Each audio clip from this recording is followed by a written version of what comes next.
దేవుని నామానికి మహిమ కలుగును గాక. పరిశుద్ధ గ్రంథం నుంచి దేవుని యొక్క వాక్యం చదువుకుందాం. యెహెజ్కేలు గ్రంథం 36వ అధ్యాయం 26, 27, 28 వచనాలు. నూతన హృదయం మీకు ఇచ్చేదను, నూతన స్వభావం మీకు కలగజేసేదను. రాతి గుండె మీలో నుండి తీసివేసి మాంసపు గుండెని మీకు ఇచ్చేదను. నా ఆత్మను మీ అందుంచి నా కట్టలను అనుసరించి వారుగాను నా విధులు గైకొని వారుగాను మిమ్మును చేసేదను. నేను మీ పితరులకిచ్చిన దేశంలో మీరు నివసించెదరు, మీరు నా జనులయుందురు, నేను మీ దేవుడినయుందును. దేవుడి యొక్క వాక్యం దీవించుగాక. అలాగే మత్తయి 25వ అధ్యాయం, మత్తయి సువార్త 25వ అధ్యాయం మొదటి వచనం. పరలోక రాజ్యము తమ దివిటీలు పట్టుకొని పెండ్లి కుమారుని ఎదుర్కొనుటకు బయలుదేరిన 10 మంది కన్యకలను పోలి ఉన్నది. వీరిలో 5 బుద్ధి లేనివారు, 5 బుద్ధి గలవారు. బుద్ధి లేనివారు తమ దివిటీలు పట్టుకుని తమతో కూడా నూనె తీసుకుని పోలేదు. బుద్ధి గలవారు తమ దివిటీలతో కూడా సిద్ధిల్లో నూనె తీసుకుని పోయేది. పెండ్లి కుమారుడు ఆలస్యం చేయగా వారందరూ కొనికి నిద్రించుచుండిరి. అర్ధరాత్రి వేళ ఇదిగో పెండ్లి కుమారుడు, అతన్ని ఎదుర్కొన్న రండని కేక వినబడెను. దేవుడి యొక్క వాక్యం దీవించుగాక. ప్రార్థించుకుందాం. పరిశుద్ధుడా, మహోన్నతుడా, సర్వశక్తిమంతుడా, నీకు వందనాలు, స్తోత్రాలు. ఈ సాయంకాల సమయంలో మరొక్కసారి నీ వాక్యం ఎదుగు వచ్చాము. అవును ప్రభువా, నీ వాక్యంలో జీవముంది, నీ వాక్యంలో శక్తి ఉంది. ఇదిగో రాత్రి ఈ సాయంకాల సమయంలో ప్రభువా కొద్దిసేపు మాతో ముచ్చటించబడి ప్రార్థిస్తున్నాను. అవును ప్రభువా, నిశ్చయంగా దేవా నువ్వు మాట్లాడే దేవుడవు. అవును తండ్రి, బలిష్ఠన దూతగా నువ్వు రంగంపై ఉన్నావని నమ్ముతున్నాను. కొద్ది క్షణాలు మాతో మాట్లాడతావని నమ్ముతున్నాము. నిశ్చయంగా ప్రభువా ఈ సాయంకాల సమయంలో మా ఆత్మలు తృప్తిపరచబడి ప్రార్థిస్తున్నాను. అవును ప్రభు, ఈ కాలంలో ఎలా జీవించాలో, ఎలా ఉండాలో ప్రభువా మాకు ప్రభువా నీ పరిశుద్ధాత్మనిచ్చి నడిపించబడి ప్రార్థిస్తున్నాను. మమ్మల్ని అందరినీ హస్తంలోకి అప్పగించుకుంటూ సమస్త మహిమ ఘనత ప్రభావాలు పొందమని ప్రభువైన యేసుక్రీస్తు నామములో అడుగుచున్నాను. ఆమేన్. ఆమేన్. దయచేసి అందరూ కూర్చొనవచ్చు. Praise the lord. దేవుని నామానికి మహిమ కలిగిన గాక. హల్లెలూయా. కొద్ది నిమిషాలు, ఎక్కువసేపు తీసుకోను, నేను కొద్దిసేపు తీసుకుంటాను. దేవుడు సాయం చేస్తాడని నమ్ముతున్నాను. వాక్యం వినడానికి అందరూ సిద్ధంగా ఉన్నారని నమ్ముతున్నాను. హల్లెలూయా. ఇక్కడ యెహెజ్కేలు గ్రంథం నుండి దేవుని యొక్క వాక్యం చదువుకుందాం. ఎందుకంటే యెహెజ్కేలు ఒక ప్రవక్త, అవునా? మరి రాత్రి చిన్న అంశాన్ని మీ మధ్యలో పెట్టాలని ఆశిస్తున్నాను. కొంతమంది ప్రజలు తమ విజయమును ఎందుకు కాపాడలేకపోతున్నారు? కొంతమంది ప్రజలు తమ విజయమును ఎందుకు కాపాడుకోలేకపోతున్నారు? దాని మీద కొద్దిసేపు మాట్లాడాలని ఆశిస్తున్నాను. దేవుడు నాకు సహాయం చేయనుగాక. అందులో ఆమె చెప్తారా? ఎందుకంటే నా ముఖ్యమైన బలహీనత ఆమెన్లు. ప్రవక్త ఈ మాట అన్నాడు మెసేజ్లో. ఎందుకంటే ప్రవక్త ఎక్కడో నేను చదివని ఈ మధ్యలోనే ఆమె చెప్పకపోతే నేను ప్రసంగం చేయలేను అన్నాడు ఆయన. హల్లెలూయా. నాకు ఆమెను వినిపించకపోతే నా వాయిస్ ఆగిపోతుంది. కాబట్టి మీ ఆమెన్లే నన్ను ముందుకి నెట్టుతాయి. God bless. దేవుడు మిమ్మల్ని దీవించింది గాక. యెహెజ్కేలు ఒక ప్రవక్త అయి ఉన్నాడు.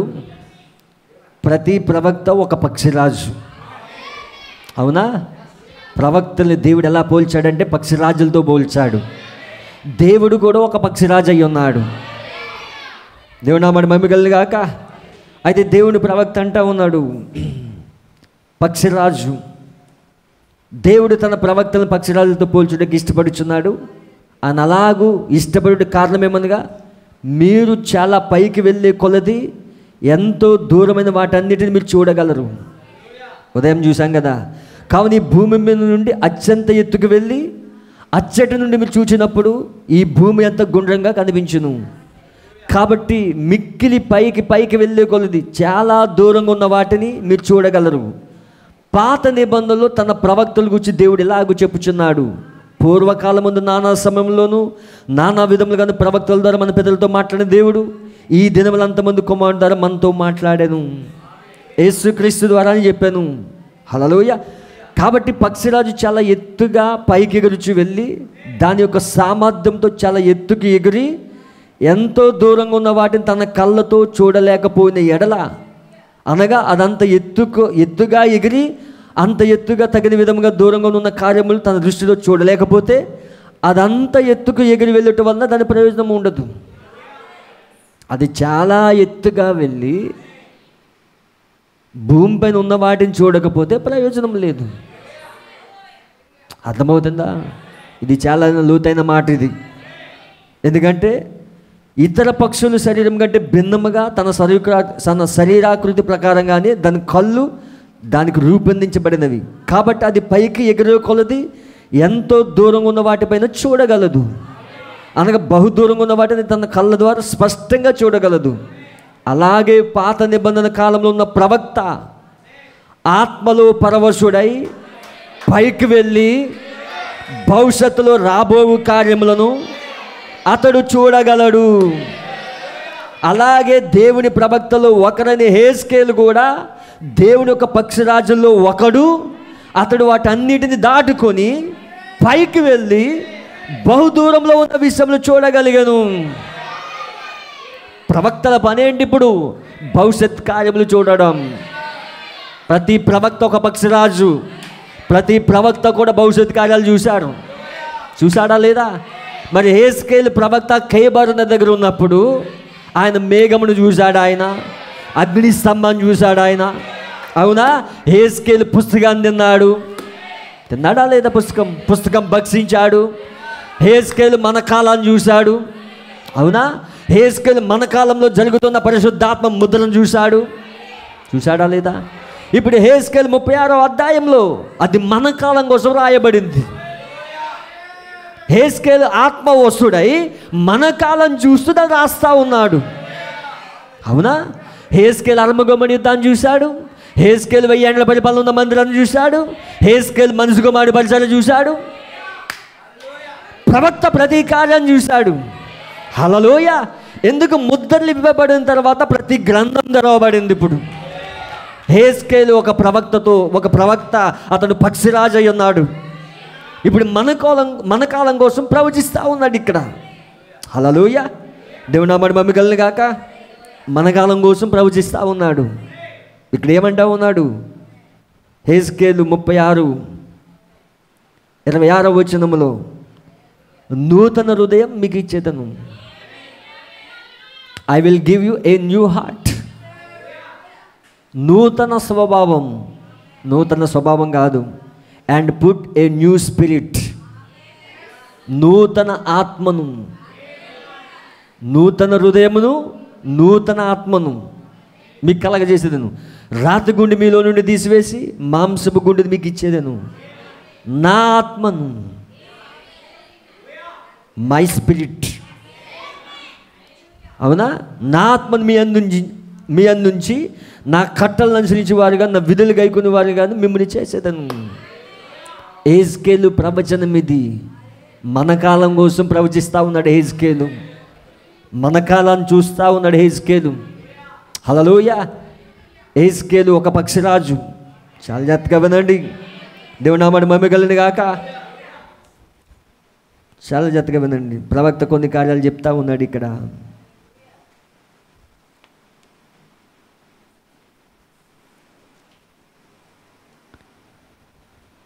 23వ పారాగ్రాఫ్లో చెప్తున్నాడు. ఇది యాప్లో లేదు, నేను చదువుతున్నాను, వినండి.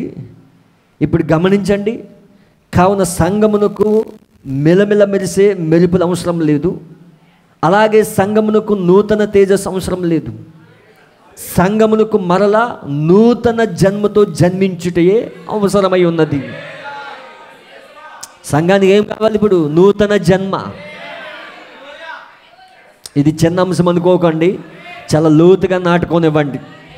హల్లెలూయా. నూతన జన్మ అవసరమై ఉన్నది. దానికి మారు మనసు కావలను. అందుకొరకు సంఘములకు ఏదో ఒక కార్యం సంభవించి తీరవలెను. సంఘం యొక్క సరిహద్దులు బలపరుచుకున్నట్టు కాదు, కొత్త సభ్యులు దానిలోకి తీసుకుని వచ్చేది కాదు. ఉజ్జీవం కొత్త సభ్యులు తీసుకుని రాదు. ఉజ్జీవం అనేది ఇదివరకు మనం దేనినైతే పొందుకున్నామో దానిని పునరుద్ధరింపజేయును. ఉజ్జీవం అంటే ఏంటి? ఏదైతే పొందుకున్నామో దానిని పునరుద్ధరింపజేయడమే ఉజ్జీవమై ఉన్నది. అదే మనకు అత్యంత అవసరమైన కార్యముగా ఉన్నది. ప్రవక్త అంటే నాడు షికాగోలో కొంతకాలం క్రితం ప్రసిద్ధిగాంచిన ఒక మిచిగన్ అనే చెరువు గలదు. దాని వద్ద నేను నిలబడి దాని నీళ్ళని గమనించుండగా ఆ నీళ్ళలోని అలలు పైకి లేస్తూ ఎగిసిపడుతున్నవి. ఓ, ఈ చెరువు నేడు ఉజ్జీవం కలిగి ఉన్నది. అలలు లేసి ఎగిసిపడతా ఉన్నాయి. ఈ చెరువు నేడు ఉజ్జీవం కలిగి ఉన్నది. అంత అలంచాను. నేను అచ్చడి నిలబడి ఉండగా నాతో ఇంకా కొంతమంది అచ్చడి నిలబడి ఉండేది. నన్ను క్షమించండి సోదరుడు బ్రహ్మం గారు అని చెప్పాను.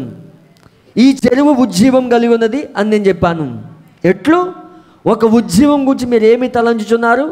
అతడు అడిగాడు. చూడు, దానిలో నీళ్లు ఎలా పైకి లేస్తూ దూకుచు దానిని అలల పైకి క్రిందికి ఎగిసిపడుచు ఒకదానితో ఒకటి గుద్దుకొనుచు నురుగన కక్కుచున్న చూడుము అని చెప్పాను. సరే, అది ఉజ్జీవం గురించి మీరేమి భావించుదరు అని అడిగాను. అదెంతో సంతోషకరమైన సమయం కలిగి ఉండుట, కానీ అది ప్రశాంతంగా ప్రవహించుచున్నప్పుడు ఉన్నట్లుగానే దానిలోని అలలు పైకి ఎగసబడినప్పుడు దానిలో ప్రక్క చుక్క నీటి బొట్టు కూడా ఎక్కువ అవ్వలేదు. అది అలలుగా పైకి లేస్తున్నప్పుడు అందులో నీళ్ళు ఎక్కువ అవ్వలేదు, అవే నీళ్ళు.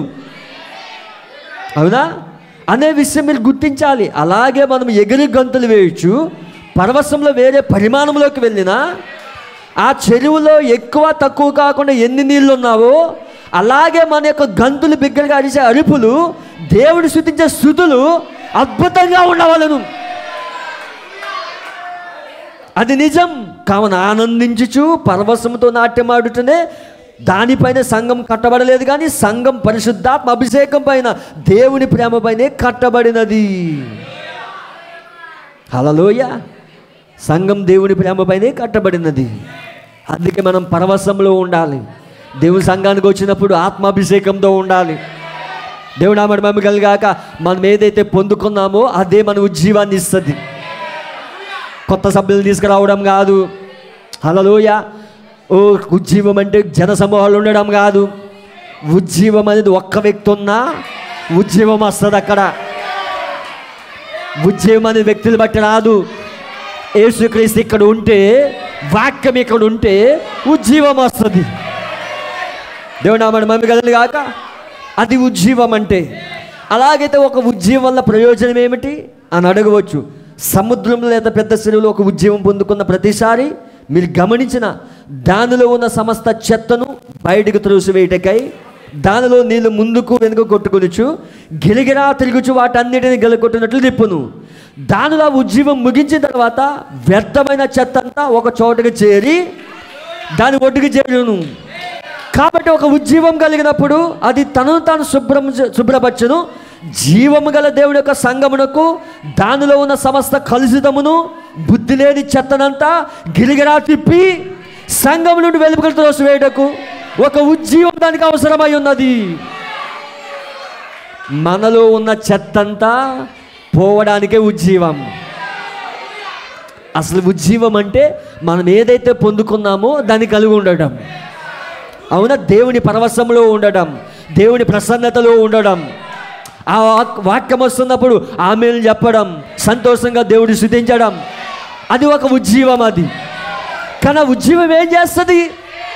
నీలో ఉన్న చెత్తనంతా తీసేస్తుంది. అది నీలో ఉన్న రోగ కార్యాలు తీసేస్తుంది. అది నీలో ఉన్న లోక సంబంధమైన కార్యాలు తీసేస్తుంది. అదే ఉజ్జీవం. ఉజ్జీవం అయిన తర్వాత, ఉజ్జీవం వచ్చిన తర్వాత ఏమవుతుంది? మన యొక్క ఆలోచనలు మారిపోతాయి, మన తలంపులు మారిపోతాయి. అవునా?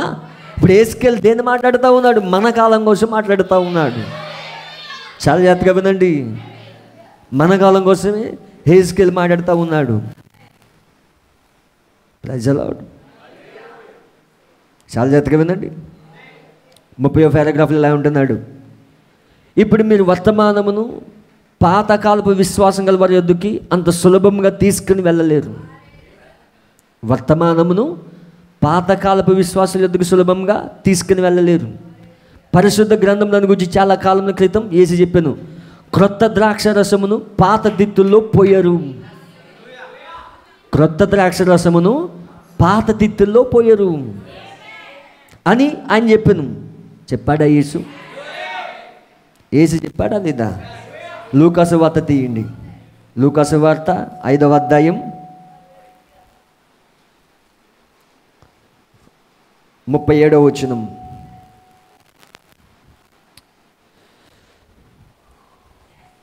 తీసారా? ఎవడును పాత తిత్తుల్లో కొత్త ద్రాక్షరసం పోయుడు, పోసిన ఎడల క్రొత్త ద్రాక్షరసం తిత్తులను పిగిల్చును, రసం కారిపోవును, తిత్తులను పాడగును. అయితే క్రొత్త ద్రాక్షరసం కొత్త తిత్తుల్లో పోయవలను. కొత్త ద్రాక్షరసము కొత్త తిత్తుల్లో పోయవలను. పాత ద్రాక్షరసం తాగి వెంటనే కొత్త దాన్ని కోరువాడెవడు లేడు, పాతదే మంచిదని చెప్పాను. యేసు చెప్పాడా? యేసు చెప్పాడా లేదా? ఇంకా మార్కు సువార్తలో కూడా చెప్పాడు ఆయన. 2వ అధ్యాయం 27వ వచనంలో, ఎవడును పాత బట్టకు కొత్త గుడ్డ మాస్క వేయుడు. ఏంటి? పాత బట్టకు కొత్త గుడ్డ మాస్క వేయుడు. వేసిన ఎడల ఆ కొత్త మాసక పాత బట్టను వెలితిపరచును, చినుగు మరి ఎక్కువగును. ఎవడు పాత తిత్తుల్లో కొత్త ద్రాక్షరసం పోయుడు, పోసిన ఎడల ద్రాక్షరసం ఆ తిత్తుల్లో పిగిల్చును, రసం తిత్తులను చెడును. అయితే కొత్త ద్రాక్షరసం కొత్త తిత్తుల్లో పోయవలని చెప్పాను. అసలు ఈ ద్రాక్షరసం ఏంటి, తిత్తులు ఏంటి? అవునా? యేసు మత్తయిలో కూడా మాట్లాడాడు. మత్తయి 9:17లో కూడా మాట్లాడాడు. ఆయన మాట్లాడా? చూద్దామా? దేవుడు నా మాట మమ్మీ కలిని కాక కొద్దిసేపు చూద్దాం దీన్ని. Praise the lord, hallelujah. నేను సబ్జెక్ట్ దాటలేదు. సబ్జెక్ట్ దాటి వెళ్ళిపోతున్నారు అనుకోకుండా పాస్టర్ గారు. సబ్జెక్ట్ దాటలేదు. ప్రవక్త చెప్తున్నాడు 25వ పారాగ్రాఫ్లో, జయకరమైన ఒక క్రైస్తవ జీవితం అది దేనితో ఏర్పడుతుంది? ఇది కూడా యాప్లో లేదు. జయకరమైన ఒక క్రైస్తవ జీవితం అది దేనితో ఏర్పడుతుంది? ఇప్పుడు ఆ బైబిల్ హెజ్కేల్ మాట్లాడిచుండేదని ఇక్కడ మనం చెప్పాను. మన హెజ్కేల్ వాక్యమే చదివాం. ప్రవక్త దీన్ని హెజ్కేల్లో చదివాడు. ఈ మెసేజ్లో కూడా హెజ్కేల్ 36-26 వచనం చదివాడు ప్రవక్త. ఓకే, ఇంటికి వెళ్ళిన మీ దగ్గర బుక్స్ ఉంటే చూడండి. నేను మీకు నూతన హృదయం ఇచ్చేదను, నేను దాన్ని ఇష్టపడుతున్నాను.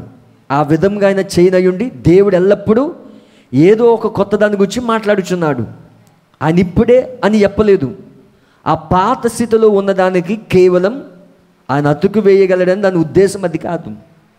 అయితే నేను ఒక నూతన హృదయం మీకు ఇచ్చేదను, మరియు నీకున్న ఆ రాతి హృదయం తీసి పారవేయగలను. మరి నేను మీకు ఒక నూతన ఆత్మనిచ్చేదను. అది ఎన్నడూ ఆ పాత సంఘానికి ముఖ సౌందర్య చికిత్సను అతడు కలిగి ఉండవాలని చెప్పలేదు. అతడు కొత్తదైన ఒకటి, సరైన ఒక కొత్త విషయం కలిగి ఉండబోచున్నాడు. మరి ఇలా చేయడంలో నువ్వు పాతదైన మానవ జ్ఞానంతో ఉన్న సంఘమును పెంతెకోస్తు అనుభవంతో ఉన్న ఒక కొత్త సంఘంతో నువ్వు మిశ్రమం చేయలేవు. అవునా?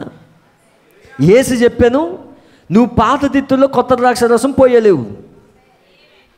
పాత తిత్తుల్లో కొత్త ద్రాక్షరసం పోయలేవు. అందరు ఇక్కడే ఉన్నారా? నేను ఒక మిషనరీగా కాకమునుపు అవగాహన చేసుకున్నాడు. కొన్ని సమయాల్లో అది నాకు కష్టంగా ఉండిను. సీసాలు అనగా ఏమిటో మరియు మొదలైనవి అవగాహన చేసుకున్నాడు, కష్టంగా ఉండును. నేను అనుకున్నాను, సరే ఆ సీసా, మనం సీసాను పిలిచినది అది పాతదిగా అవ్వదు. సీసా అనేది పాతదిగా అవ్వదు. అయితే పాలస్తీనా దేశంలో మరి ప్రత్యేకంగా ఈ సమయంలో సీసా అనగా శుద్ధి చేయబడిన జంతువు యొక్క చర్మమై ఉండెను. అంటే పాలస్తీనా దేశంలో వాళ్ళు జంతు చర్మంతో చేసిన ఆ యొక్క బోటల్స్, ఆ గూగుల్లో ఇమేజ్ ఉంటుంది, ఒకసారి వేసినట్లయితే మీకు స్పష్టంగా అర్థమవుతుంది. అంటే మీరు బైబిల్ స్టోరీస్ ఎప్పుడైనా చూస్తే వాళ్ళు సంకలో తగిలించుకొని ఆ నీళ్లు తాగుతారు. ఆ నీళ్ళు ఎందుకు వేస్తారంటే జంతు చర్మంతో చేయబడిన ఒక బోటల్ రూపంలో ఉంటుంది. అది జంతు చర్మంతో చేయబడింది. బాటిల్స్ అంటే గాజీసాలు కాదు. ఓకే, అవి స్క్రీన్ పైన వేస్తారు చూడండి. ఇక్కడ చూడండి, ప్రవక్త అంటున్నాడు, పాలస్తీనా దేశంలో మరి ప్రత్యేకంగా సమయంలో సీసానగా శుద్ధి చేయబడిన జంతువు యొక్క చర్మం అయి ఉండెను, మరి కొట్టబడి మరి అవి ఉండవలసిన స్థలంలో పెట్టబడును. మరి ఆ చర్మం ద్రవ పదార్థములు మొదలైనవి కలిగి ఉండును. ఆ చర్మంలో ఏం వేస్తామంటే ద్రవ పదార్థాలు వేస్తాం, నీళ్ళు కానీ ద్రాక్షరసం కానీ వేస్తాం. అవునా? వాళ్ళు ప్రయాణంలో ఉన్నప్పుడు దాన్ని తీసుకుని వెళ్తారు. అందరికి అర్థమవుతుంది కదా? మీకు ఇమేజ్ చేస్తే ఇంకా బాగా అర్థమవుతుంది. చూడండి, మరి ఆ చర్మం ఆ ద్రవ పదార్థాలు మొదలైనవి కలిగి ఉండును, వారు దానిలో ఉంచుదురు. నీరు, ద్రాక్షరసం మరి నూనెలు మరి ఆ చర్మములో ఏమి తెచ్చుదురో అవి, అందులో ఏదైనా వేయచ్చు. ఓకే, ఇప్పుడు ఆ చర్మం ముడుచుకుపోయి ఎండినప్పుడు సరిగ్గా అది ఎండినదై ఉండును. యేసు మాట్లాడుతున్నప్పుడు ఆ పాత తిత్తుల్లో కొత్త ద్రాక్షరసం పోసినప్పుడు అవి రెండు పగిలిపోవును. అవునా? అదేమవుతుందంటే ఆ చర్మం ముడుచుకుపోయి ఎండిపోతుంది. ఇప్పుడు ఆ పాత తిత్తుల్లో కొత్త ద్రాక్షరసం పోసినప్పుడు అవి రెండు పగిలిపోవును. నీవు నీ ద్రాక్షరసం పోగొట్టుకుందువు, మరి నువ్వు సీసాను పోగొట్టుకుందువు. అది మీకు అర్థమైందా? చర్మంతో చేయబడ్డవి ఇవి. ఇందులో నీళ్ళు కానీ ద్రాక్షరసం కానీ నూనె కానీ వేస్తారు పాలస్తీనా దేశంలో. అవునా? మీరు బైబిల్ స్టోరీస్లో చూసినప్పుడు వాళ్ళు భుజాన్ని తగిలించుకుని వెళ్తారు, ఆ నీళ్ళు తాగుతారు. అందులో ద్రాక్షరసం వేయవచ్చు, నూనె వేయచ్చు, లేకపోతే అందులో నీళ్ళు కూడా వేస్తారు. చూడండి, ఇప్పుడు 29వ పారాగ్రాఫ్లో అన్నాడు, నువ్వు పాత తిత్తుల్లో నీటిని నింపి ఉండవచ్చు, అయితే నువ్వు ఆ పాత తిత్తులో ద్రాక్షరసం పోసి ఉంచలేవు. ఎందుకనగా నీరు హైడ్రోజన్ మరి ఆక్సిజన్ బూడిదగా మారిపోవును. నీరు ఫార్ములేట్ H2O, హైడ్రోజన్ ఆక్సిజన్. అవునా? అది బూడిదగా మారిపోవును. మరి ఏ వస్తువైనా క్రమేపీ తరిగిపోవును, అది ముడుచుకుని పోవును. ఆ పదార్థంలో జీవం లేదు. అయితే అది హైడ్రోజన్ నుండి వచ్చిన బూడిద అయి ఉన్నది, మరియు లేదా హైడ్రోజన్ మరి ఆక్సిజన్ యొక్క బూడిద అయి ఉన్నది. అయితే ద్రాక్షరసం దానిలో జీవం గలదు, మరియు ద్రాక్షరసం ప్రత్యేకంగా కొత్త ద్రాక్షరసం ఇంకా పులియుచున్నది. మరి అది కొంచెం విస్తరించి ఉండవచ్చు. అంతలో అది పాత తిత్తుల్లోనికి పోసిన ఎడల ఎండిన పాతబడిన చర్మం పగలగొట్టును. అవునా? ఎండిన పాత చర్మమును పగలగొడుతుంది, మరి బయటికి ఎగురును. ఇప్పుడు మరి ఆ చర్మం నాశనమాయను, మరి ఆ తిత్తి కూడా నాశనమయ్యను. తిత్తి అంటే సీసా, అది కూడా నాశనం అవుతుంది. ఆ ద్రాక్షరసం చిమ్మబడిను. ఇప్పుడు ఆ విధంగా ఈనాడు మన ఎదుట ఉంచబడిన చిత్రమై ఉన్నది. ఆ పాత కలిగిన మానవ జ్ఞానంతో కూడిన నామకార్థ గుంపు యొద్దకు, పాత కలిగిన మానవ జ్ఞానంతో కూడిన నామకార్థ గుంపు యొద్దకు మరి నీకున్న ఉద్దేశములతో నువ్వు రాలేవు. దేవుని కార్యక్రమం నీ యొక్క మానవ జ్ఞానంతో ఉన్న కార్యక్రమాలకు దత్తత చేయడానికి ప్రయత్నించలేవు. కేవలం అది పనిచేయదు. ఆ పాతదైపోయిన ఎండిపోయిన ఆవు చర్మం తటాలను పగిలి పైకి లేచును, అది దాన్ని ఉంచుకొని లేకపోవును. ఇప్పుడు ఒక కొత్త తిత్తి శుద్ధి చేయబడిన ఒక కొత్త చర్మము అయి ఉన్నది. అది శుద్ధి చేయబడిన చర్మం ఇంకా చర్మంలో నూనె కలిగి ఉన్నది. ఆ తర్వాత ద్రాక్షరసం ఒక కొత్తదని తిత్తిలో పోసినప్పుడు ఆ కొత్త ద్రాక్షరసం ఉప్పొంగుటకు ప్రారంభించినప్పుడు ఆ కొత్త తిత్తిని బయటికి నెట్టివేయనట్లు చేయను. ఎందుకంటే దాని లోపల నూనె కలిగి ఉన్నది. మరి అక్కడ ఎన్నడైనా ఆ సంఘానికి నూనెతో శుద్ధి చేయు ఆయిలింగ్ అవసరమున్న ఆ సమయం ఉండని ఎడల అది ఈనాడే అయ్యున్నది. పరిశుద్ధాత్మతో శుద్ధి చేయుట అయ్యున్నది కొత్త ద్రాక్షారసం. ఇప్పుడు యేసుక్రీస్తు నిన్న నేడు నిరంతరం ఏకరీతిగా ఉన్నాడని బైబిల్ చెప్పినప్పుడు ఆయన స్వస్థపరచుటకు ఉన్న శక్తి అది ఎన్నడూ ఉండినట్లే అలాగే అంత గొప్పగా ఉన్నది. ఆ పాతవైన మానవజ్ఞానంతో ఉన్నవి మండిపోవును. ప్రవక్త ఏం చెప్తున్నాడు వినండి.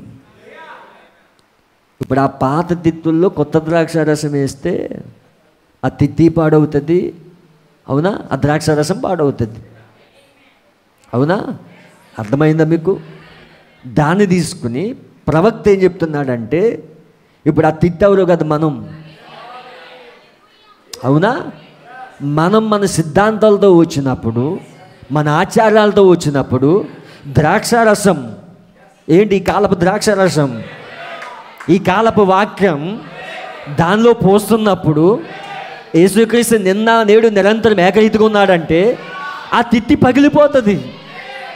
ఏంటి? ఆ పాత తిత్తది. అర్థమవుతుందా? అది ఆచారాలతో వచ్చింది, సాంప్రదాయాలతో వచ్చింది, అది తన మానవ జ్ఞానంతో వచ్చింది. హల్లెలూయా. యేసుక్రీస్తు స్వస్థపరిచేవాడంటే ఆ తిత్తి ఒప్పుకోదు. అవునా? యేసుక్రీస్తు నిన్న నేడు నిరంతరం ఏకరీతిగా ఉన్నాడంటే ఒప్పుకోదు. అదేనా ప్రవక్త చెప్తుంటా? హల్లెలూయా.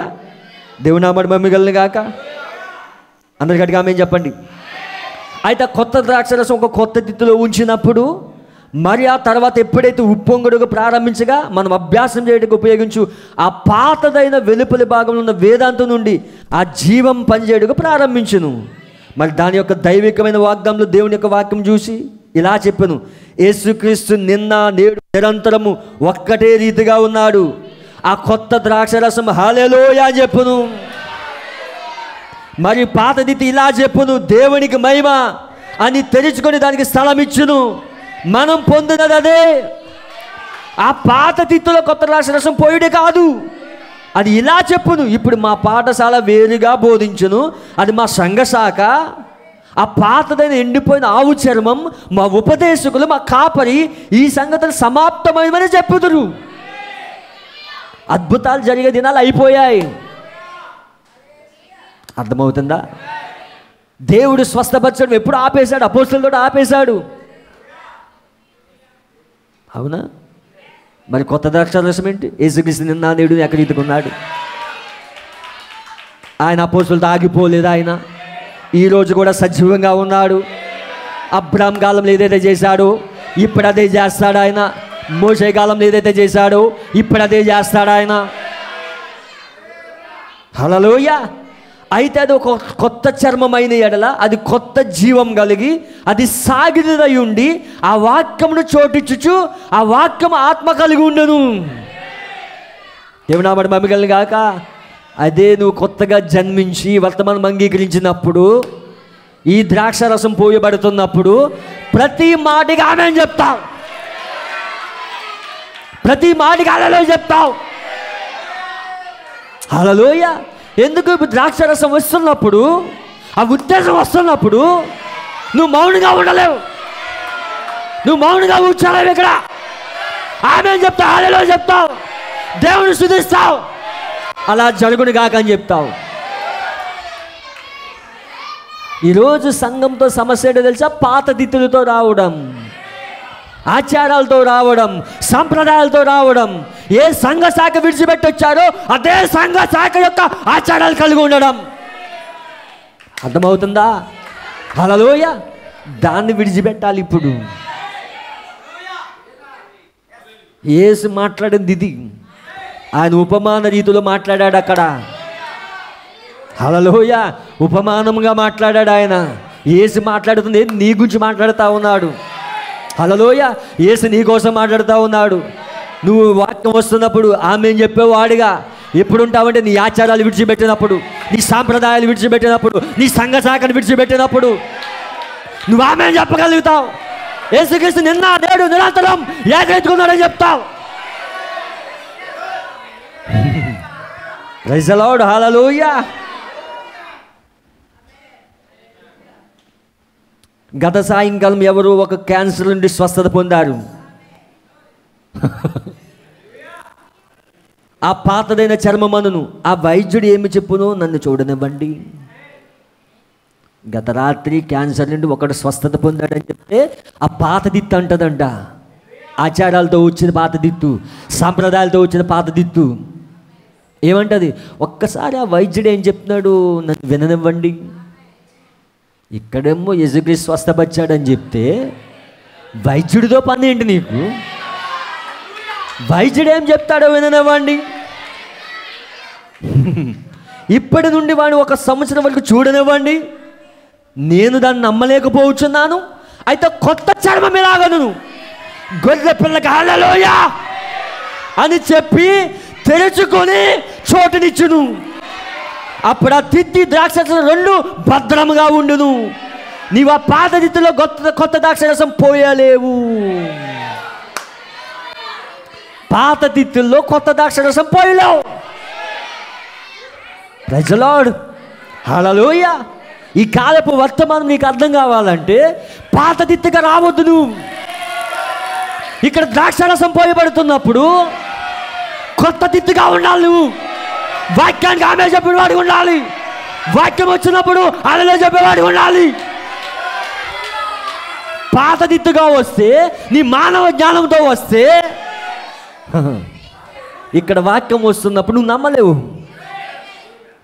ఇక్కడ వాక్యం చెప్తున్నప్పుడు నువ్వు దాన్ని నమ్మలేవు. హల్లెలూయా. దేవుడు మాట్లాడుతున్నప్పుడు దాన్ని నమ్మలేవు. ఎందుకు? పాత తిత్తి నీలో ఉన్నది, మానవ జ్ఞానం నీలో ఉన్నది, ఆ పాత సాంప్రదాయం నీలో ఉన్నవి. ఇప్పుడు ఏం అవసరం? మన కొత్త జన్మ అవసరం, నూతన జన్మ అవసరం. ఎందుకు ఒక క్రైస్తవుడు విజయం కాపాడుకోలేకపోతున్నాడు? ఏమున్నాయి మనలో? చెత్త ఉన్నది మనలో. ఉద్యమం ఏం చేస్తుంది? ఆ చెత్తనంతా ఊడ్చేస్తుంది, లోకగాడాలన్నీ ఊడ్చేస్తుంది. అది పాత తిత్తులు విడిపడేయండి. ఈ ద్రాక్షరసం పోయబడాలంటే నూతన తిత్తుగా మారాలి.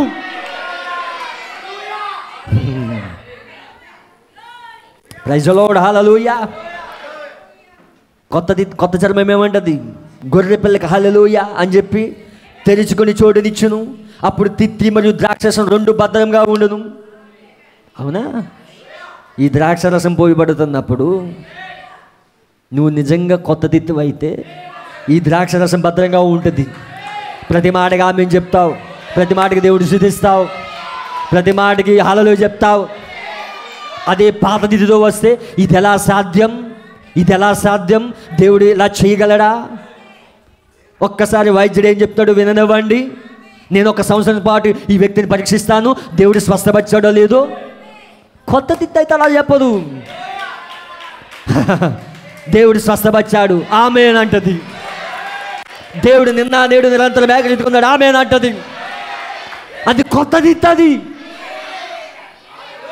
అందుకే ఈరోజు వర్తమానం అర్థం కాకపోవడం ఏంటో తెలుసా? పాత దిత్తులు. వర్తమానం ప్రత్యక్షత పట్టుకోబడే కారణం ఏంటో తెలుసా? పాత దిత్తులతో రావడం, సాంప్రదాయాలతో రావడం, సంఘశాఖ ఆచారాలతో రావడం, ఇంకా తిరిగి జన్మించకపోవడం. నేటి సంఘాలలో ఎంటే మెసేజ్ అని చెప్పుకున్న పాత దిత్తులతో రావడం. అదే ఈరోజు వాక్యం నమ్మకుండా చేస్తూ ఉన్నది. వాక్యమును అది భద్రం చేసే స్థలంగా లేకుండా ఉన్నది. నీ ఆచారాలు విడిచిపెట్టాలి, నీ సాంప్రదాయాలు విడిచిపెట్టాలి. వాక్యం ఉన్నట్టు నమ్మడానికే దేవుడు మనల్ని ఇక్కడ పిలిచాడు. నీ మానవ జ్ఞానంతో ఆలోచించడం కాదు, నీ మానవ మెదడు, మానవ మేధస్సు పక్కకు పెట్టి వాక్యం నమ్మి ఇక్కడ వాక్యాన్ని అంగీకరించి ఆమేన్ చెప్పు.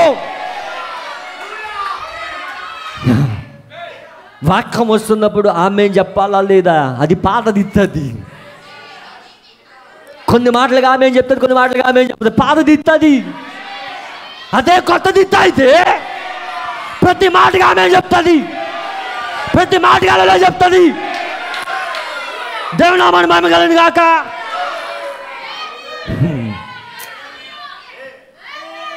Praise the lord, hallelujah. నేను చాలా సంతోషంగా ఉన్నా వాక్యాన్ని బట్టి. Praise the Lord. అందుకే నేను కొత్త తిత్తిగా ఉండాలనుకుంటా ఉన్నాను. ఎందుకంటే ఇది తాజా ద్రాక్షరసం, ఇది కొత్త ద్రాక్షరసం. ఈ కాలంలో కొత్త ద్రాక్షరసం దేవుడు పంపించాడు. ఈ ద్రాక్షరసం నాలో భద్రంగా ఉండాలంటే నేను కొత్త తిత్తిగా మారాలి. ఇప్పుడు పాత తిత్తిగా ఉంటే ఇది భద్రంగా ఉండదు.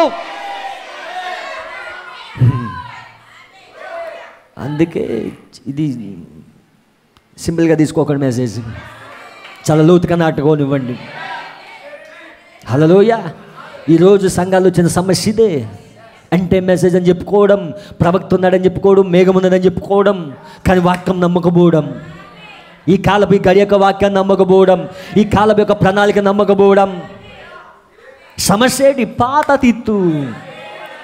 ఆ వచ్చిన సంఘ శాఖను విడిచిపెట్టని పరిస్థితి. అవునా? వాళ్ళు ఐగుప్తు నుంచి వచ్చారు కానీ ఐగుప్తుని విడిచిపెట్టలేదు వాళ్ళు. మోసేతో ఏమంటా ఉన్నారు? ఐగుప్తులోనే బాగుంది, ఐగుప్తులోనే బాగుంది, మాకు అరణ్యంలో తీసుకొచ్చి సంపేతమని తీసుకొచ్చా మమ్మల్ని అన్నారా లేదా?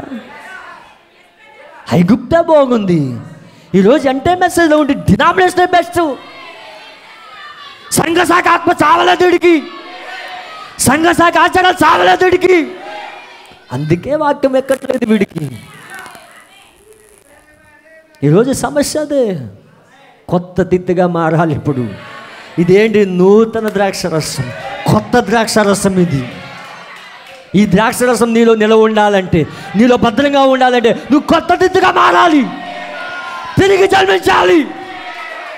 అందుకే హెజ్కేలు మన కాలానికి వచ్చి ప్రవచిస్తా ఉన్నాడు, నూతన ఆత్మను మీకు ఇచ్చేదను, నూతన ఆత్మను మీకు ఇచ్చేదను, నూతన స్వభావం మీకు ఇచ్చేదను, నా ఆత్మను ఇచ్చేదను.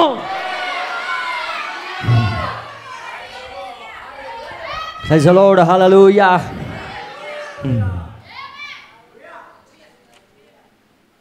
మీకు అర్థమైందని నమ్ముతున్నాను. అవునా? ప్రైజ్ ది లార్డ్, హల్లెలూయా.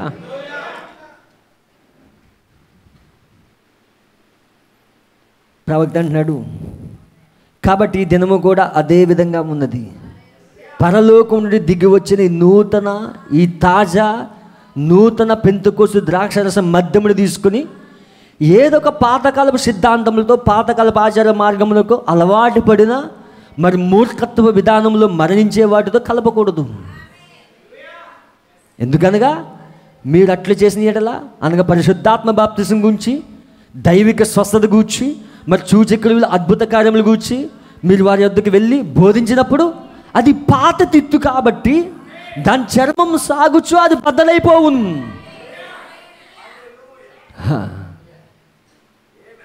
మరి అద్భుతములు జరుగు దినములు గతించిపోయిను.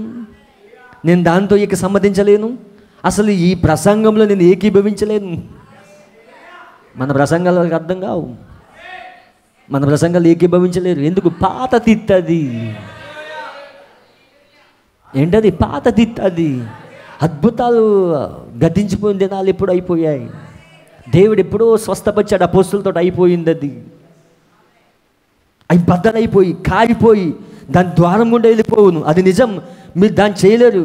కానీ నూతన పెంతెకోస్తు ద్రాక్షరస మద్యం పోయుటకు మీరు నూతన తిత్తులు కలిగి ఉండవలెను. నిజం, కొత్త తిత్తులు కొత్త చర్మంతో ఉండటం వలన ఆ చర్మంలో ఇంకా జంతువు యొక్క నూనె పదార్థం ఉండెను. అందువలన ఆ కొత్త చర్మం సాగుతుంది. సాగడం అంటే ప్రతిదానికి ఆమె చెప్తుంది, ప్రతిదాన్ని జీర్ణించుకోగలుగుతుంది. అప్పుడు మీరు పరిశుద్ధాత్మ బాప్తిసం గురించి, దేవుడి ప్రేమ గురించి, సూచక్రియలు అద్భుత కార్యం గురించి బోధించడానికి మీరు ప్రారంభించినప్పుడు నూతన చర్మం, యేసుక్రీస్తు నిన్న నేడు నిరంతరం ఏకరీతిగా ఉన్నాడని వాక్యం చెప్పినప్పుడు ఆ నూతన చర్మపు తిత్తి ఆమె చెప్పును.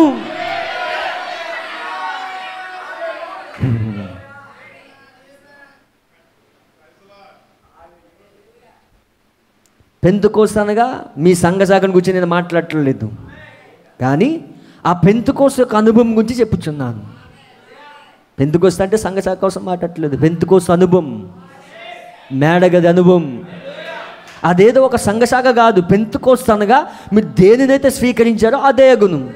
అది నిజం. అది మెథడిస్టులకు, బాప్టిస్టులకు, లూథరన్లకు, మరి క్యాథలిక్లకు, మరి ఆ విధంగా చెప్పుకునే వారి కొరకు, కొన్నిసార్లు పెంతెకోస్తుల కంటే ఇంకా మేము గొప్పవారమని చెప్పుకునే వారి కొరకు, అలాగే పెంతెకోస్తులకు అందరికీ చెందినది. అది నిజం. మీరు దాన్ని అంగీకరించగలిగినట్లయితే అదొక అనుభవం. పెంతెకోస్తు అనేది ఒక అనుభవం. ఓ నూతన జీవం మీలో క్రియ చేయడానికి ప్రారంభించినప్పుడు, నిన్ను స్వస్థపరిచి యెహోవాను నేనే అని మీ పరిశుద్ధ గ్రంథంలో చదివినప్పుడు, అప్పుడు నూతన తిత్తుల జీవం ప్రవేశించడానికి ప్రారంభమై అది తనను తాను సాగదీసుకొని ఆమేన్ ప్రభువా దానిని విశ్వసించున్నానని చెప్పును.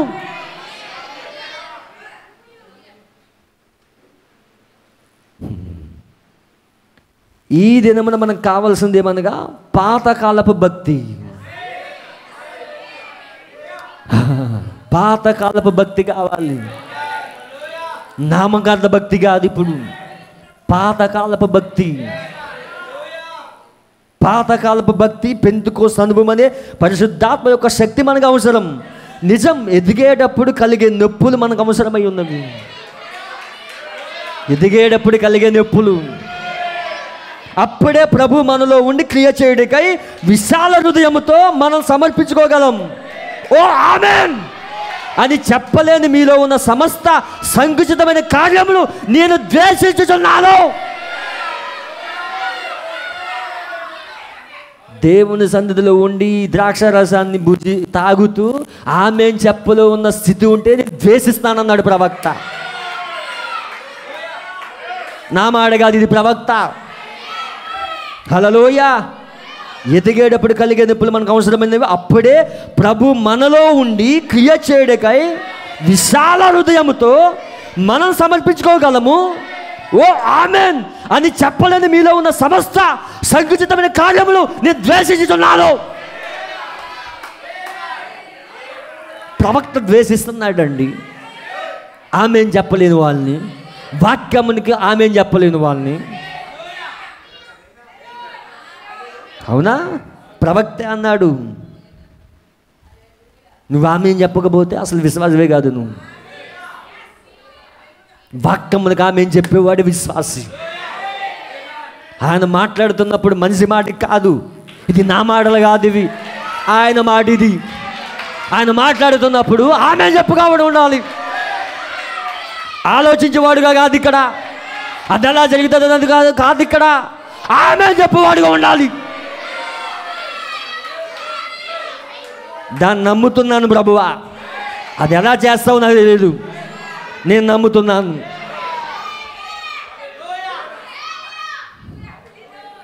Praise the lord.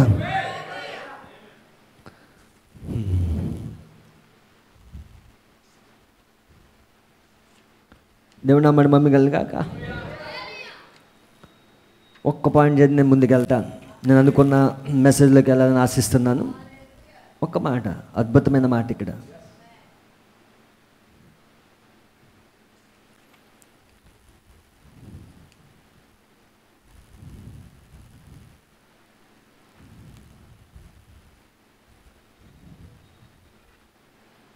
నేను ఇక్కడే చదివాను.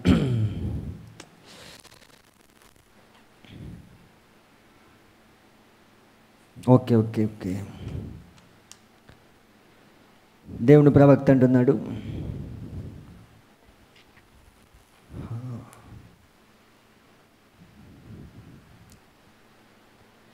యోవేలు యొక్క ప్రవచనం చూద్దాం మనం ఒక్కసారి. యోవేలు గ్రంథము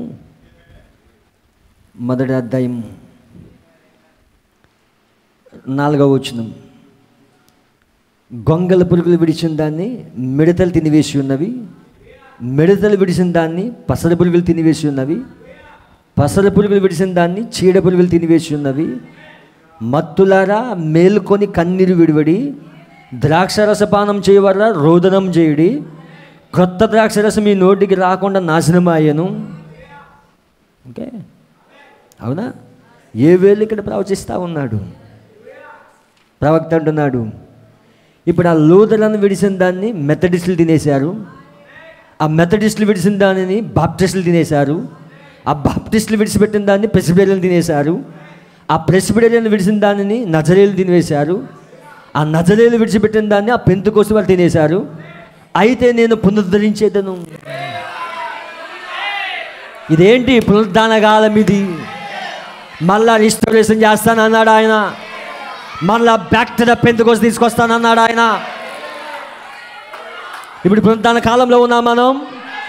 పిల్లల హృదయాన్ని తండ్రి తట్టు తిప్పే కాలం. మలాకి 4 చేంజ్ చేస్తాడు. ఇప్పుడు పిల్లల హృదయాన్ని తండ్రి తట్టు తిప్పుతాడు. Back to the Pentecost. ఆ కాలంలో ఉన్నాం ఇప్పుడు. ప్రవక్త అంటా ఉన్నాడు, గమనించండి, దేవుడు ఒక 100 లేక 20 పూర్తిగా కొత్తవైన సురక్షిత తిత్తులు తీసుకున్నాడు. మేడగదులు ఏం చేశాడు ఆయన? 120 తిత్తులు తీసుకున్నాడు. అవి పాత తిత్తులు కాదు, అవి కొత్త తిత్తులు అవి. అవునా? ఆమె చెప్తారా? అవే తిత్తులు, కొత్త తిత్తులు అవి. అవన్నీ సాగబడినవిగా ఉండును, మరియు ఆయన వాటిని మేడగదిలో ఉంచును. ప్రత్యేక లక్షణములు కలిగిన తిత్తులు, ప్రత్యేక లక్షణములు కలిగిన తిత్తులు అవి. పరలోకము నుండి బలముగా వీచి ఒక గాలి వంటి శబ్దం వచ్చినప్పుడు వారందరూ కొత్తదైన పెంతెకొస్తు ద్రాక్షరసంతో నింపబడి. ఎలాంటి పని జరుగుతున్నది?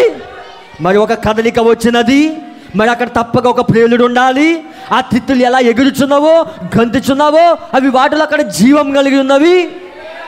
ఇప్పుడు ఆ పాత కలిగిన తిత్తి ఇలా చెప్పి ఉండవచ్చు, ఇది వెర్రితనంగా ఉన్నది.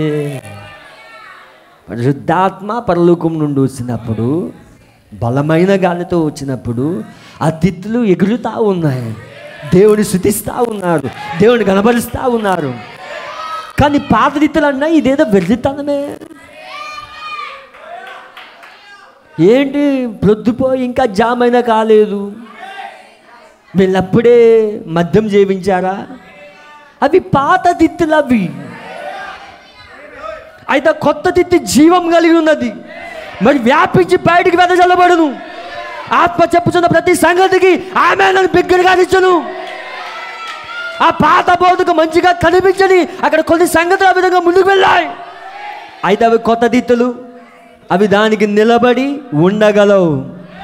దేవుడు ఆ తిత్తులను తీసుకోనేను. దేవుడు ఏం తీసుకున్నాడు? ఆ 120 తిత్తులు తీసుకున్నాడు. ఆయన పరిశుద్ధాత్మతో నింపాడు. ఆయన నీకు పరిశుద్ధాత్మ కావాలా? కావాలంటే ఆమె చెప్పు. మేడగదిలో 120 తిత్తులు తీసుకున్నాడు. ఆయన తన పరిశుద్ధాత్మతో నింపాడు. ఆయన తన ద్రాక్షరసంతో నింపాడు. ఆయన ముగించక ముందు కొన్ని క్షణాలు వినవాలని నేను మిమ్మల్ని కోరుచున్నాను. ఒక విషయం గుర్తించుకోవాలని నేను మిమ్మల్ని కోరుచున్నాను. లేఖనం యొక్క క్రమం గమనించండి. నేను రాతి హృదయం తీసివేయదును, మరి నేను మీకు నూతన హృదయం ఇచ్చేదను. ఇప్పుడు ఆ హృదయం పరిశుద్ధాత్మ నివసించే స్థలమై ఉన్నది. నేను ఒక నూతన ఆత్మ ఇచ్చేదను. నేను మిమ్మల్ని అక్రమమును గమనించవాలని కోరుచున్నాను, ఆ క్రమమును గమనించవాలని కోరుచున్నాను. ఇప్పుడు చాలామంది ప్రజలు అక్కడే మిశ్రమయ్యారు. వారు పరిశుద్ధాత్మ పొందామని తలంచారు, అయితే వారు ఒక నూతన ఆత్మ మాత్రమే పొందారు. పరిశుద్ధాత్మ పొందామని తలంచారు, కానీ వాళ్ళు ఏం పొందారు? నూతన ఆత్మ. ప్రైజ్ ది లార్డ్, హల్లెలూయా. చాలా జాగ్రత్తగానండి. యోవేలు ప్రవచనం చూసాం మనం, యెహెజ్కేలు ప్రవచనం చూసాం మనం. అవునా? పెంతెకొస్తు దినాన ఆ పరిశుద్ధాత్మ దిగి వచ్చింది, అదే తొలకరి వర్షం. అవునా? ఇంతవరకు అర్థమైందా? ప్రైజ్ ది లార్డ్, హల్లెలూయా. ఇప్పుడు 7వ ముద్రలో ప్రవక్త అంటున్నాడు 7 seal questions and answers. First question,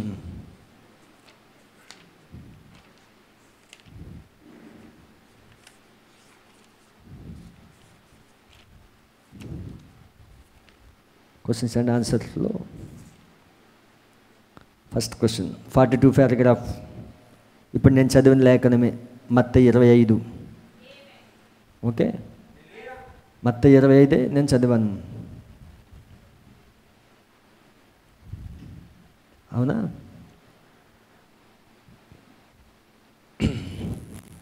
అందరు ఇక్కడే ఉన్నారా?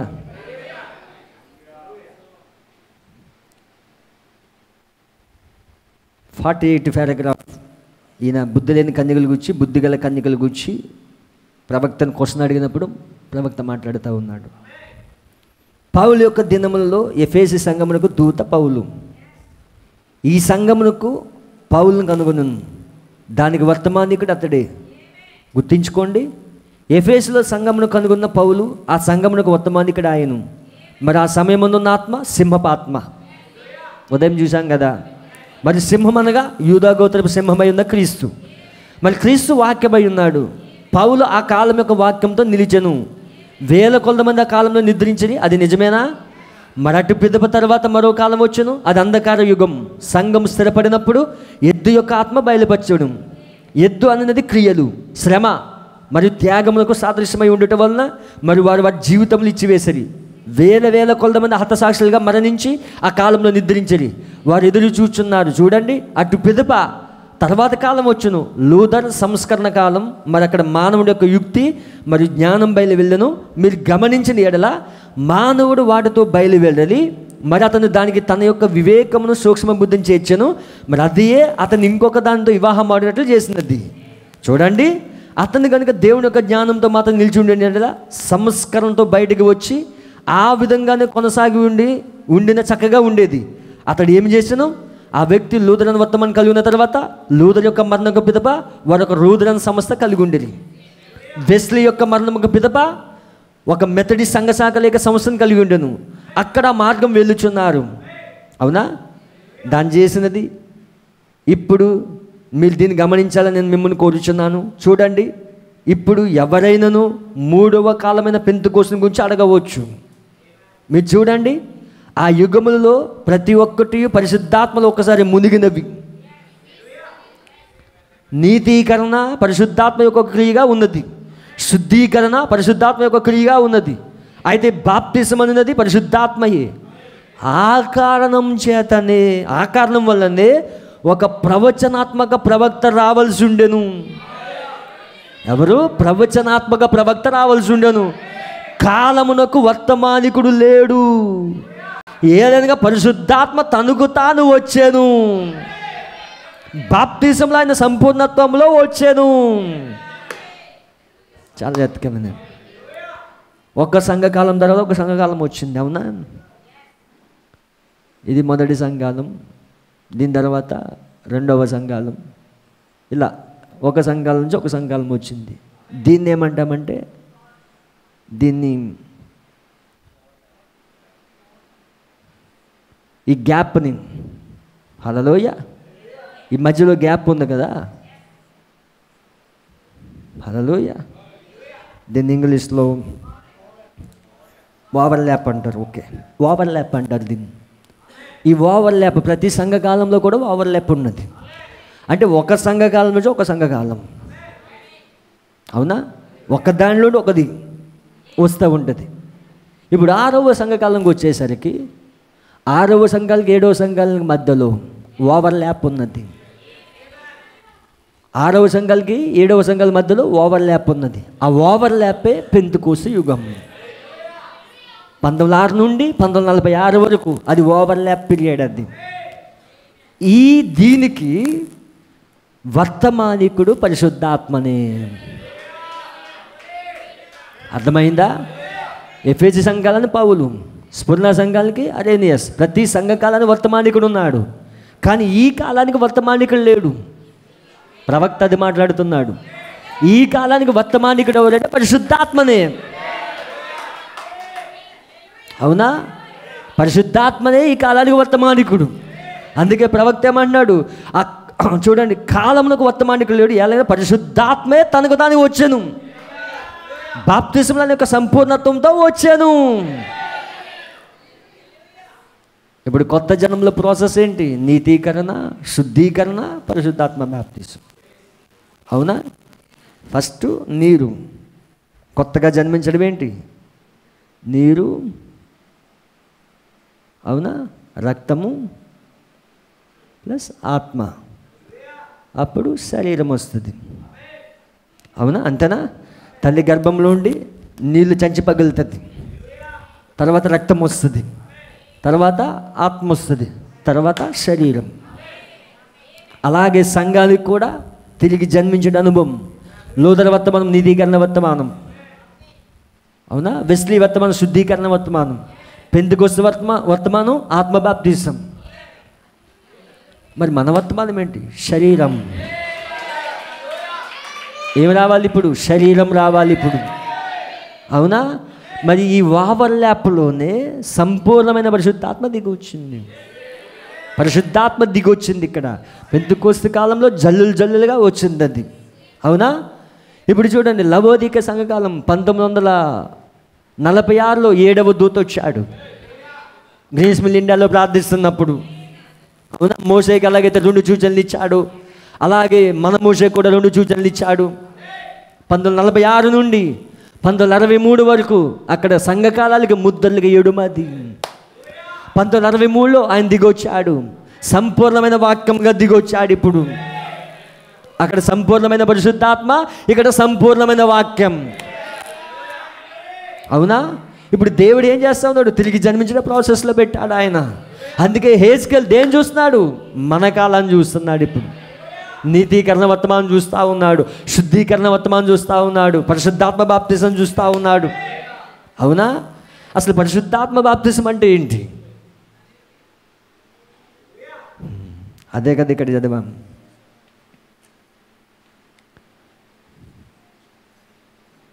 ప్రైజ్ ది లార్డ్, హల్లెలూయా.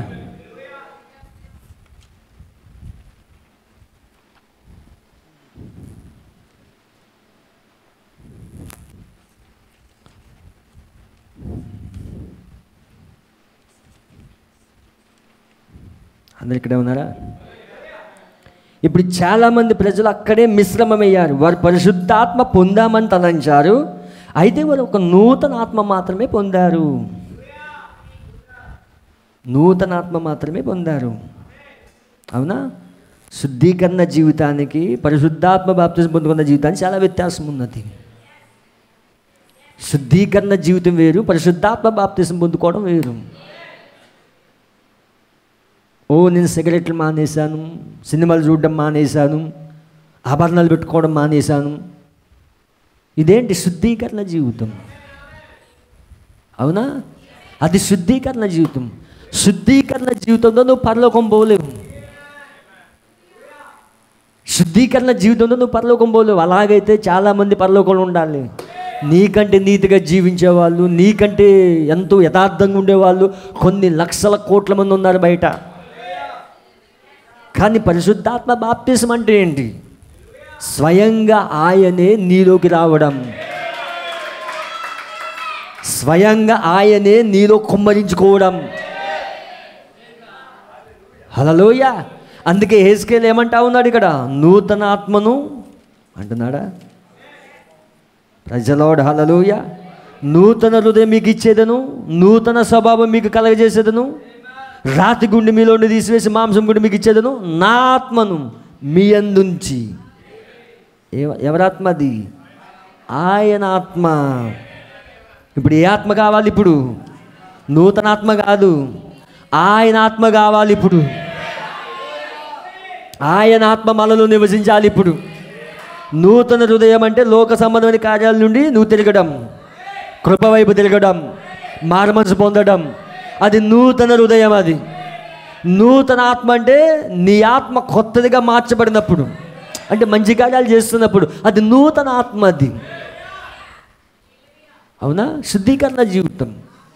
నా ఆత్మ మారిపోయింది, నేను చెడు చేయట్లేదు, నేను అన్ని మంచి పనులు చేస్తున్నాను. అదేంటి? శుద్ధీకరణ జీవితం. అది దాని ద్వారా నువ్వు పరలోకం పోలేవు. అవునా? ఇప్పుడు నా ఆత్మ, ఏ ఆత్మది? ఆయనే స్వయంగా నీలో కుమ్మరించుకోవడం, ఆయనే నీలో జీవించడం.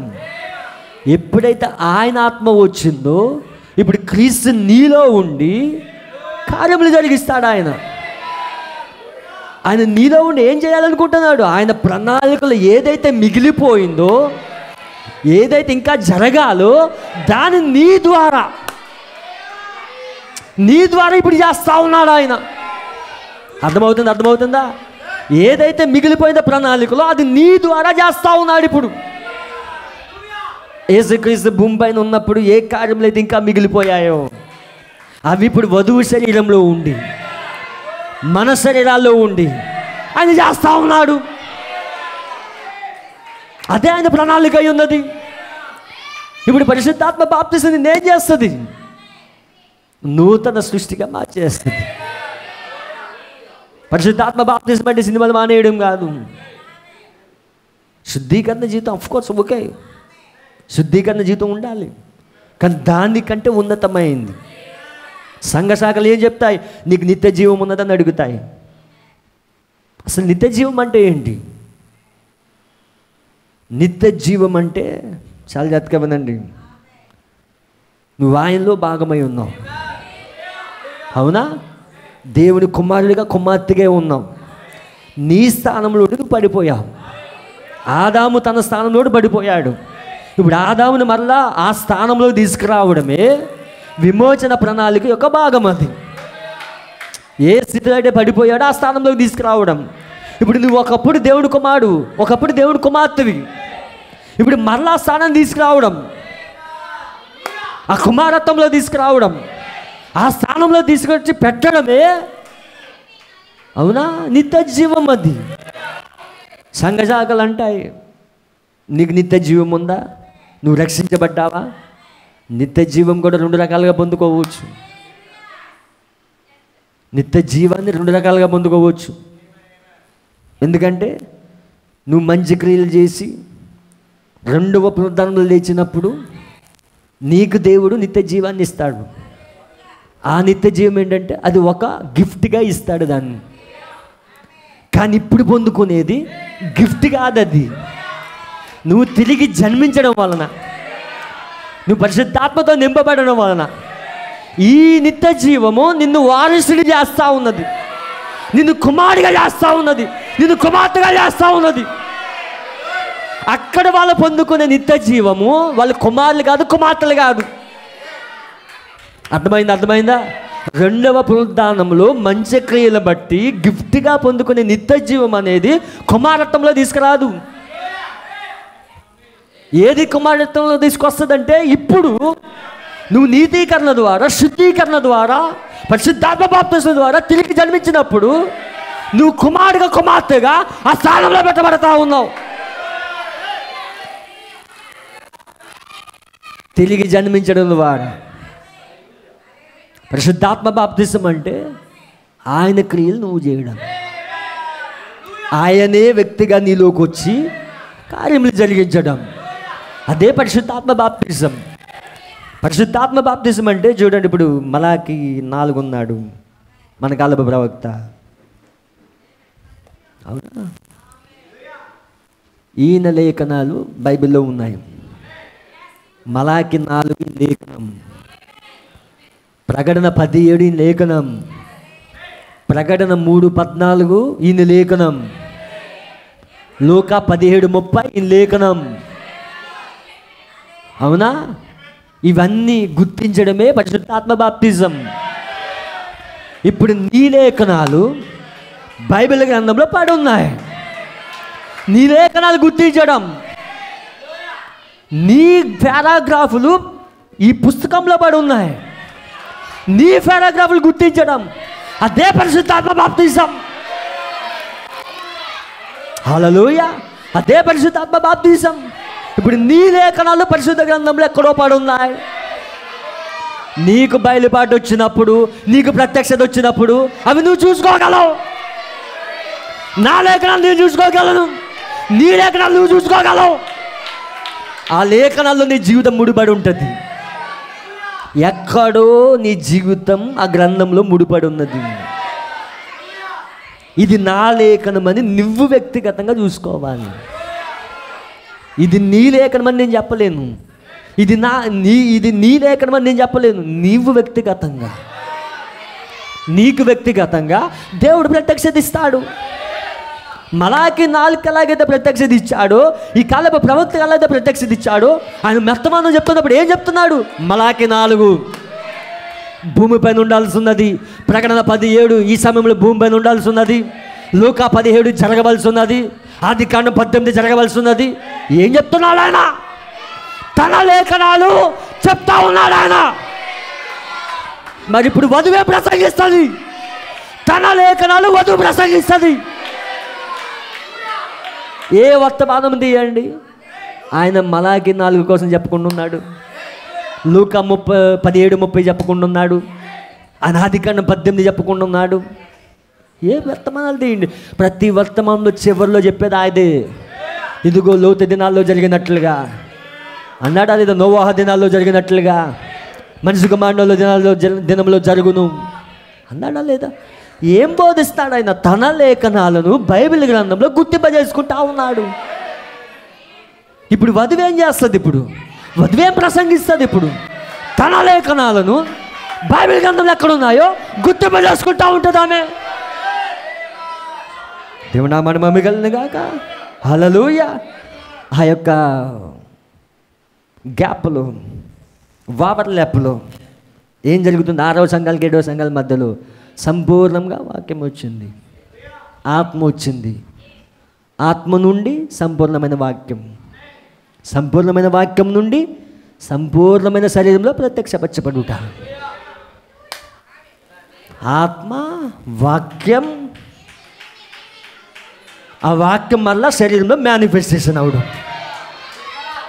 అవునా? మరి మన కాలంలో ఏం జరుగుతుంది? ఇప్పుడు పరిశుద్ధాత్మ వచ్చింది. అవునా? సంపూర్ణమైన వాక్యంగా వచ్చింది. 1963లో సంపూర్ణమైన వాక్యం వచ్చింది. వధువు ఎత్తబడే ముందు ఆల్రెడీ ప్రవక్తలో జరిగింది. మొదటి పనికి అల్లాడించబడ్డాడు. ఇప్పుడు వధువు ఎత్తబడే ముందు ఈ చిన్న గ్యాప్లో వాక్యం, సంపూర్ణమైన వాక్యం ఆమెలో పూర్తిగా శరీరధారై ఆ పలగబడిన మాడ పరిచర్యలోకి వెళ్ళి, ఆ 3వ ఇడుప పరిచర్యలోకి వెళ్ళి ఆమె వెళ్ళిపోబోతా ఉన్నది. దేవుడు నామమున మహిమ కలుగును గాక. హల్లెలూయా. నేను ముగిస్తాను, ఇంకా టైం లేదు కానీ నేను ఒక మాట చెప్పి ముగిస్తా. మీకు అర్థమైందా? ఎజ్కేలు 36, యోవేలు 1వ అధ్యాయం, పెంతెకోస్తు దినం, మన కాలం. అందరు ఇక్కడే ఉన్నారా? చాలా జాగ్రత్తగా వినండి.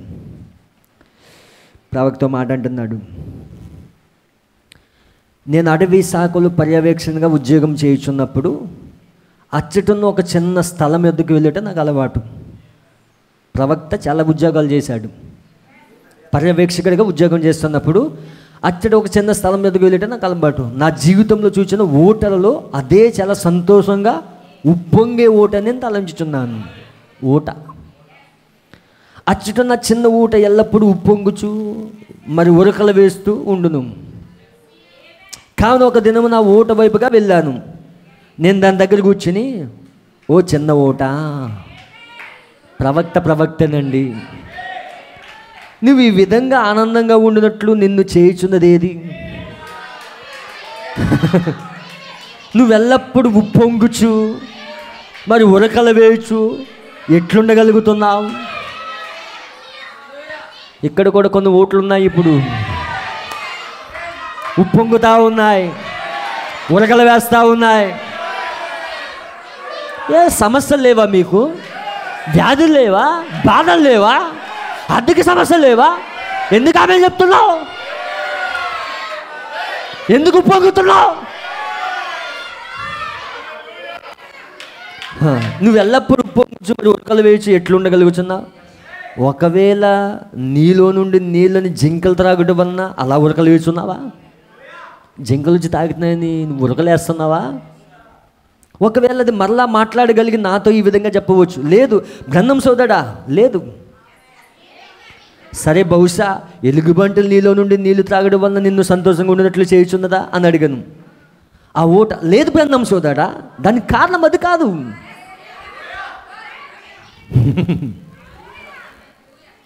సరే, నేను నీ నీళ్లు త్రాగడం వల్ల నువ్వు అలా ఉప్పొంగుచున్నావా? లేదు, అది కారణం కాదు అది చెప్పవచ్చు. అలాగైతే ఏది నిన్ను ఉప్పొంగునట్లు చేయుచున్నది? అది నాకు జవాబు ఇవ్వగలిగితే, బ్రహ్మం సోదరుడా, ఉప్పొంగుచున్నది నేను కాదు, నాలో ఉన్న ఏదో ఒకటి నన్ను ముందుకు నెట్టుచు నేను ఉప్పొంగునట్లు చేయుచున్నది. మరలా నూతనంగా జన్మించిన ప్రతి దేవుని కుమారుడు మరి కుమార్తె ఆ విధముగా ఉప్పొంగుచుందురు. అదేదో మీ ఉద్రేకం కాదు, మీలో ఉన్న ఏదో ఒకటి మీలో నుండి త్రోయించు తద్వారా నేను ఉప్పొంగునట్లు చేయుచున్నది.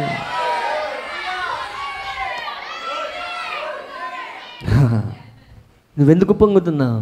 నూతనంగా జన్మించడం ద్వారా, తిరిగి జన్మించడం ద్వారా నువ్వు అందుకు అంత సంతోషంగా ఉండగలుగుతున్నావు. అందుకే తిరిగి జన్మించిన దేవుని కుమారుడు దేన్ని లెక్క చేయుడు. దేవుని సన్నిధిలో నాట్యమాడుతాడు, దేవుని సన్నిధిలో దేవుని స్తుతిస్తాడు, దేవుని ఆరాధిస్తాడు. కానీ పాత తిత్తులకి అది అర్థం కాదు.